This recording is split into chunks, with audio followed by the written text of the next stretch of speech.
Hey, what's up guys? Kev-D Fitness, and you're about to watch the first episode in my Ripped for Summer vlog series. I just want to give you a quick update as to what you can expect to find in this vlog series.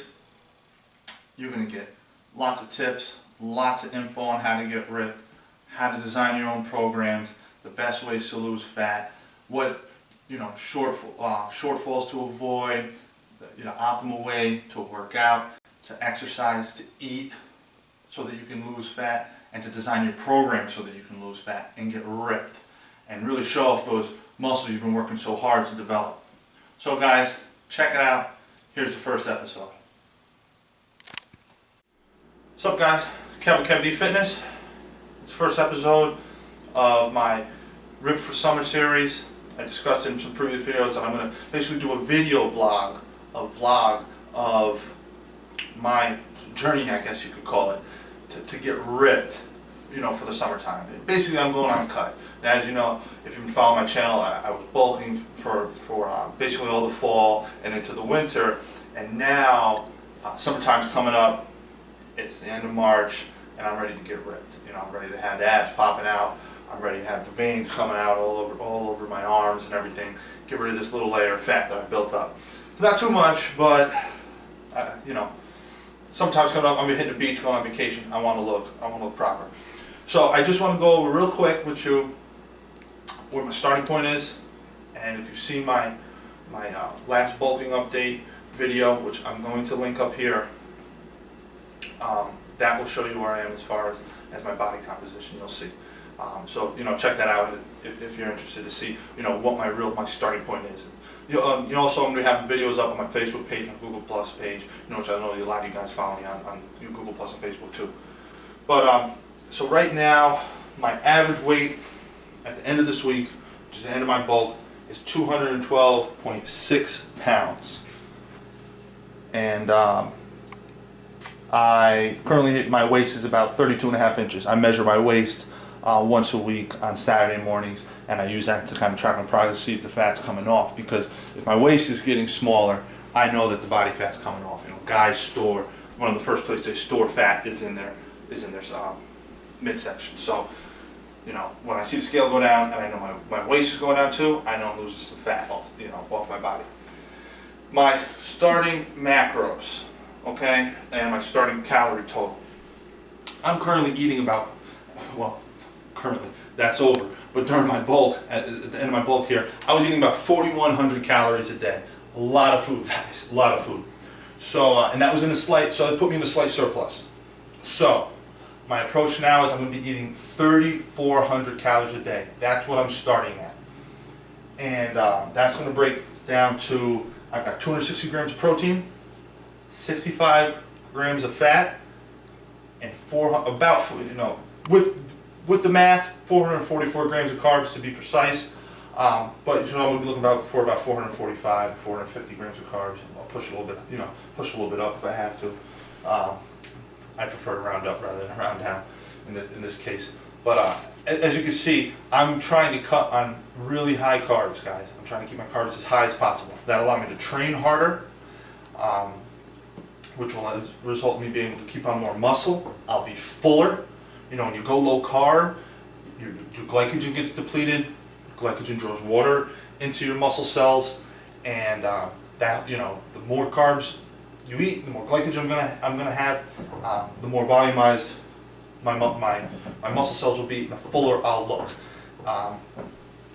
And also, I heard this somewhere, so don't quote me on it, but I believe that there was research done to show that when you're in a calorie deficit, having a calorie deficit with higher carbs allows you to have higher testosterone. Don't quote me on that one, guys. I believe I remember hearing that, but don't take that one to the bank. But like I said, higher carbs will allow me to train harder. I cut my fats down appreciably. I had been eating about 85 to 90 grams of fat a day. At the end of this bulk cycle, I've cut it down to 65, and eventually I will cut that down lower as I proceed to cut calories throughout this cut, and I'll show you how I progress in that. Obviously I'm not going to be able to stay at 3,400 and continue to lose calories. My metabolism is going to reset. My natural base metabolism is going to slow down, and I won't have as much of a calorie deficit, and my fat loss is going to slow. In response to that, I'll have to cut calories. Most of those are going to come from carbs. At this point, I'm not taking out any protein. I'm going to say at 260 grams of protein, my entire cut, and my fat's down to 65. I'm not going to go much lower than that. The lowest I will push my fat to is 55 grams of fat per day. So any remaining calories, when they do start to come out, are going to come from carbs. So guys, that's where I'm starting. Those are my current macros, my current calorie total. I'm going to be doing 2 to 3 cardio sessions a week. I only do about 25 to 30 minutes of cardio. It's just going to be low intensity, steady state. I'm just going jogging. That's all I'm looking to do. I'm not going to do any high intensity training, anything like that. I work out really hard in the gym, so I don't have the recovery ability to be doing sprints and things like that. They're a lot more taxing on your body. And that's about it. You know, usually my cardio. Sometimes on the weekends I do play basketball. So if I play basketball, I count that as a cardio session. You know, and you know that burn tons of calories doing that. So great when I'm able to get into some basketball. So guys, that's the plan for now. 3,400 calories, 2 to 3 cardio sessions a week, and continuing to kill it in the gym, lifting hard, lifting heavy. Big mistake, guys, if you think that when you go to start losing weight and you want to cut, you're going to go higher reps and lower the weight. Big mistake. You want to lift hard, you want to lift heavy, you want to demand that your body keeps on all that muscle that you've built up. You know, don't go and waste your time in the gym lifting lightweight when you're going to cut. You're just going to you're going to lose more muscle than you have to. Remember that your body will keep the amount of muscle mass on it that it needs. So if you're not going in there and if you're squatting 300 pounds and then you say, well, I'm going to up my weight, up my reps and lower my weight and start working with 250 for higher reps, your body's going to probably lose some muscle mass in the process, because now you're not demanding that it's able to handle 300 pounds. You know, and also don't cut. I'm not at this calorie count. 3,400 calories is still quite a bit of food. I'm not going to cut back on my training, lifting at all, not at all. So guys, please do pay attention to the vlog. You're going to learn a lot. You're going to see what I go through. You're going to see what it takes to really transform your body, get ripped abs. If I had 10 cents for every time, if I had a dime for every time somebody asked me how do I get ripped abs, I'd be a rich man at this point. Unfortunately, I'm not. But you follow my vlog. You're going to see what I go through. You can see the transformation that my body goes through. You can see what I do, and then you can model your program on what I'm doing. So thanks a lot, guys. Thanks for watching. Lots of more information to come. See you later. So there it is, guys. Breakfast on my first day of my cut. I just got back from doing my cardio. I go down to the local track, run around the track 12 times. If I remember from high school gym class, it was 4 times around is a mile, so that's approximately 3 miles. I don't know if it's on the inside lane or outside lane. I run on the inside lane. I just want to get it over with, so I take the shortest path as possible. Not really the best example there, but so yeah, I ran about 3 miles. And why first thing in the morning? No particular reason really, guys. Just that's what fit into my schedule. There is no benefit really to fasted cardio or empty stomach cardio or cardio first thing in the morning. I know a lot of people have been told that. So here's breakfast. Still got my oatmeal, eggs, raw milk, nothing changed there. Still eating some Lucky Charms. I'm getting that in, get some cereal in every day. That's a little bit that's my only real little like cheat item every day, is I do have some cereal there. And that's about 200 calories, which is less than 10% of my total calories. It's really about 7.5% of my total calories for the day, since, as you just saw, I'm at 3,400 calories. And those are some chocolate Cheerios, but they are organic, so that I don't really count those in as junk. And I got my half a scoop of whey in there, and ate my oatmeal, so I'm all ready to go. So that's gonna be my first meal down, and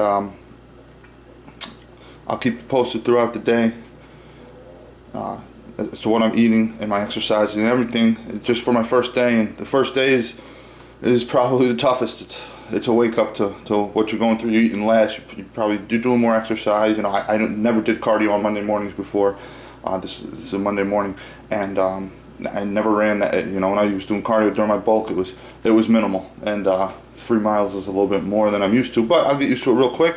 I'll reap all the benefits of it, and it'll be totally worth it. All right, guys. Hey guys, so here's some of the training from the first day of my cut. I'm just going to kind of use this as a background to discuss something. Here I'm just starting off with some pause bench pressing like I've been doing, and about 250 for a set of 8. But one thing that's very important, guys, when you go into a cut, is you got to continue to lift hard and lift heavy.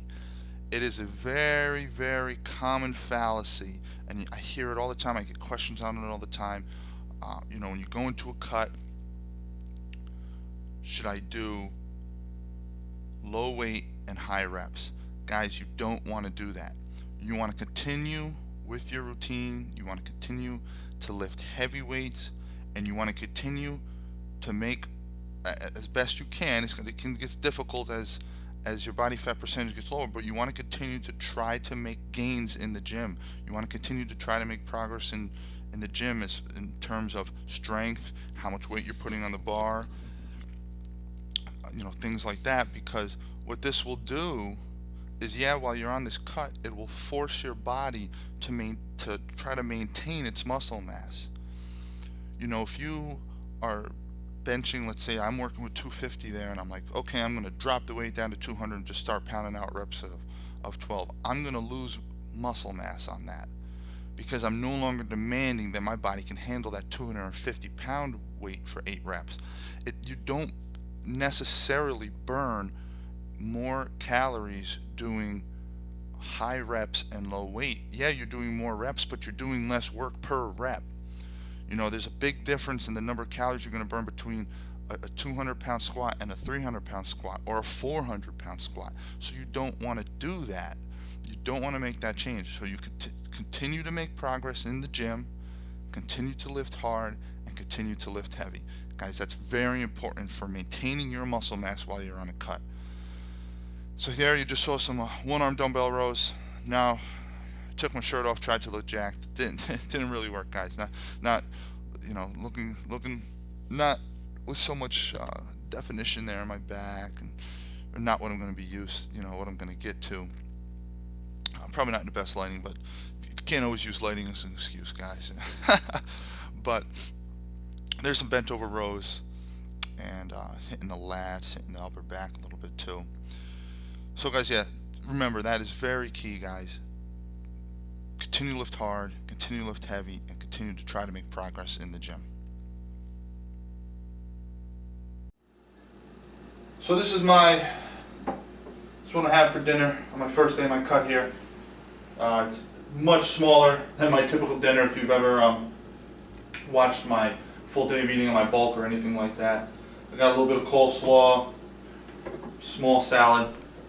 I measure out the salad dressing. Everything is measured out using my food scale. Some spaghetti, meatloaf, a little bit of chicken. I had to add some chicken in to get my protein count right, and some beans and a piece of bread. No butter, no butter, no room in my fat total for the day to put any butter on the bread. So just the bread. So I just want to show you real quick my FitnessPal, my totals. As you can see here, here's my protein. My goal is 260. I hit 258. Not so bad. You know, give or take a gram or two. That's nothing. Hit my fats dead on 65, and 446 for my carbs. My goal was 445, so off by 1, no big deal. Now notice that my calorie total according to FitnessPal is 3,310 calories. I'm not concerning myself with my FitnessPal calorie total. I want to hit these macros right here. A lot of times I recommend to people just picking a calorie count and going for that and not worrying about macros. But for me personally, I want to hit my macros. That's more important than hitting whatever that calorie count is on the FitnessPal. There is an inherent error in there anyway. So that's it, guys. And then I'm going to finish off the day with a snack, which is always going to be Greek yogurt and some fruit. You know, this is a very healthy meal. Lots of veggies. You know, no junk here whatsoever. like you saw with the breakfast, my little bit of junk for the day was those Lucky Charms. So that's it, guys. That's my food for the day. First bulk's out of the first day of my cut is over. Hopefully I lost a little fat in the process, but you take it one day at a time. It's not going to happen overnight. I know it's going to be a long process.